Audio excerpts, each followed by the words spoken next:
In this old guy DIY video of reason 115 never to buy a Ford, especially one of the old Ford Escapes with the 3.0 V6, replacing an alternator should not require you to take off the tire, drop the AC compressor, and then spend 3 hours on your back fighting with 15 different wrenches and ratchets trying to get this thing off.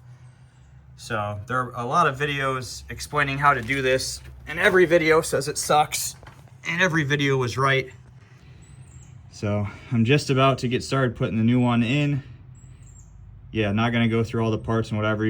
I'll link some other videos that I use to learn how to do this, but particularly, let's see if I can get up there.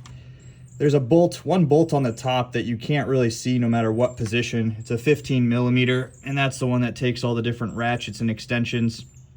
But I think it's been about 3 hours at this point to get it out. Probably hopefully have an hour or two only left to get it back in. So I basically got 3 bolts to hold the new alternator in. Then I have to put this AC compressor back in, which, by the way, a lot of people don't mention, but I thought it was a smart idea, is to get a jack here to hold this thing so it's not just hanging down. You know, the idea is you don't want any tension on those lines. But yeah, more fun with the 3.0 Ford Escape. Never buying this one again.